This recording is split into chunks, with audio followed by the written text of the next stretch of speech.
Il s'agit d'une question concernant la concertation des riverains et la prise en compte de leurs attentes pour l'aménagement de la rue aux Écoles, rue de la Bienfaisance.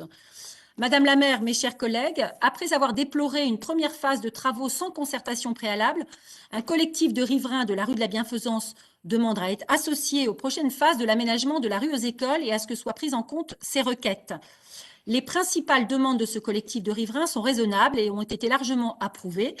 Abandon de la mise en impasse de la voie au droit du numéro 10, surélévation ou prolongement des trottoirs à l'entrée et à la sortie de la rue, en remplacement de tout système de barrières, conservation d'un sens unique de circulation est-ouest, abandon des équipements de jeux, de squares et des assises, renforcement de la signalisation indiquant que les cyclistes doivent rouler au pas, réfection de la chaussée dégradée.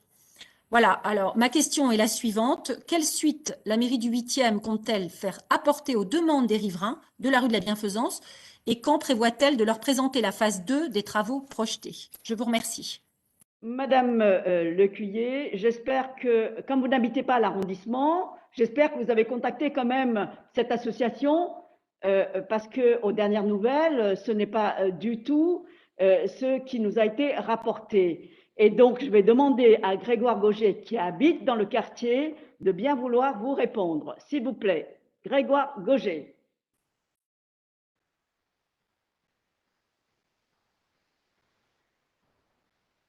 On n'entend pas. Grégoire? On ne t'entend pas, Grégoire, parce que ton téléphone est sur silence, je crois. Voilà. Est-ce que vous Grégoire? m'entendez? C'est bon. Maintenant, oui. Vous m'entendez? Bon, Oui. Madame le maire, merci pour cette prise de parole. Tout d'abord, je regrette mes petits problèmes de connexion au début du conseil et comme nous tous, j'ai hâte qu'on retrouve des séances en présentiel.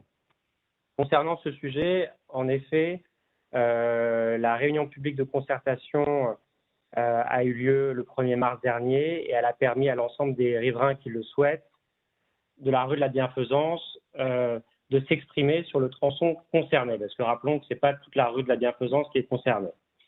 À cette occasion, chacun a pu noter le consensus qui s'est dégagé sur les objectifs du projet d'aménagement. Nous avons aussi entendu les réserves exprimées par quelques riverains, dont certains sont légitimes, et qui ont obtenu des engagements très clairs de la part de la mairie du 8e arrondissement et des services. Notamment, pas de stationnement de roues devant le numéro 2 Portalis, pas d'assises ni de jeux destinés au sol pour respecter la tranquillité du voisinage. Depuis cette réunion publique, les échanges avec les riverains se sont poursuivis et sont constants. Par exemple, la proposition de déplacer la barrière en haut de la rue côté Vienne et non plus en face des numéros 8 et 10 a été mise en œuvre avec le soutien des riverains concernés. Ce nouvel emplacement donne satisfaction notamment pour les habitants du numéro 9. La direction de l'école Fénelon-Sainte-Marie ainsi que l'école publique en face ont été entendus par nos services techniques et leurs demandes vont également être intégrées au projet final. Enfin, plusieurs riverains nous ont fait part de leur volonté d'être associés à la végétalisation de la rue et le seront bien évidemment. En tout état de cause, la restitution de ces échanges aura lieu prochainement dès que les services techniques auront achevé leurs études complémentaires.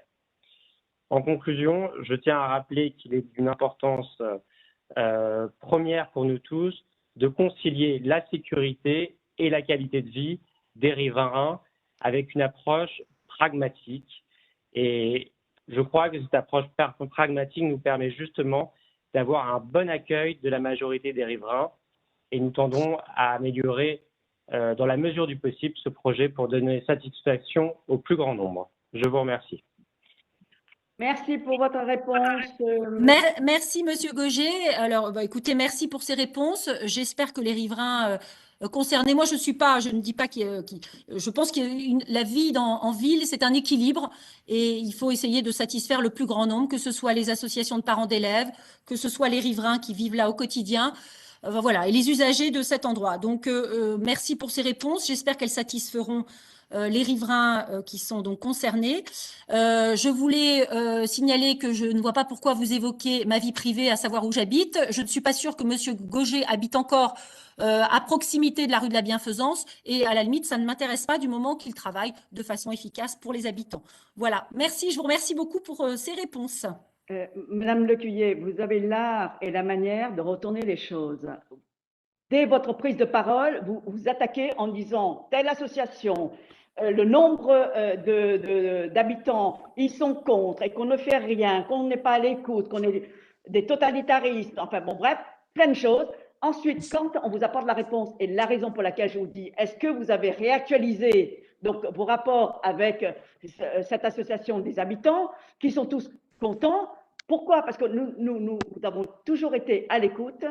Nous n'avons pas imposé un projet. Ils ont tout à fait compris en quoi consistait cette fermeture de cette voie. Donc, arrêtez de manipuler et arrêtez de mettre en avant donc, des gens, des associations, juste pour contrer un projet qui ne vous concerne pas, parce que effectivement, comme vous n'habitez pas dans l'arrondissement et notamment dans ce quartier, eh bien, je suis désolée, mais il faut réactualiser vos relations avec ces personnes qui, au départ, étaient réticentes parce qu'elles avaient peur qu'on les dérange, elles avaient peur que cette rue étant rendue donc piétonne puisse amener des nuisances parce que les enfants pourraient descendre, donc les enfants des habitants de ce quartier pourraient en profiter pour pouvoir se réunir, jouer. Voilà, donc nous avons vu avec les services techniques pour rendre cette rue sécurisée et que les parents puissent être tranquilles quand effectivement les enfants peuvent se réunir sans faire de bruit, sans faire la révolution dans l'arrondissement. Ce n'est pas le but. Merci infiniment. Oui, Madame le maire. L'ordre du jour étant épuisé. Madame le maire, pardon, j'ai un droit de réponse. Le dépôt des questions se faisant 10 jours avant le conseil d'arrondissement, peut-être que la situation a évolué depuis 2 jours, mais il y a 10 jours, ces questions se posaient encore et il est tout à fait légitime de la part de riverains de les poser. Voilà, il n'y a aucune agressivité. Vous relisez ma question, elle est tout à fait pragmatique. Il n'est absolument pas question d'opposer les gens les uns contre les autres. Au contraire, c'est l'occasion de trouver un équilibre entre toutes les différentes parties. Voilà, je vous remercie. Je vous remercie.